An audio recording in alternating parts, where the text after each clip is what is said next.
বুধবার রাতভর মুষলধারে বৃষ্টির জেরে বৃহস্পতিবার সকাল ৯টা নাগাদ ভেঙে গেল ইন্ডং নদীর ওপর তৈরি বাঁশের সাঁকো। ফলে যোগাযোগ বিচ্ছিন্ন হয়ে গেল মেটেলি ব্লকের দক্ষিণ ধূপজোড়ার মুচিপাড়া ও বাতাবাড়ির বেনাইপাড়ার মধ্যে। জানা গিয়েছে, এর আগেও বৃষ্টির জেরে এই বাঁশের সাঁকো ভেঙে গিয়েছিল।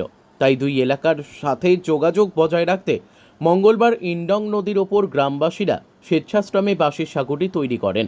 কিন্তু ফের প্রবল বৃষ্টির ফলে ভেঙে গেল সাঁকোটি।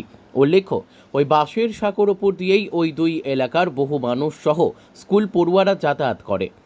এদিন বাঁশের সাঁকোটি ভেঙে যাওয়ায় এখন সকলকে ঘুরপথ দিয়ে যাতায়াত করতে হবে। এতে বিপাকে পড়ে গিয়েছে বাসিন্দারা। যদিও দ্রুত সমস্যা মেটানোর আশ্বাস দিয়েছে মাটিয়ারি পঞ্চায়েত সমিতির সভাপতি হোসেন হাবিবুর হাসান।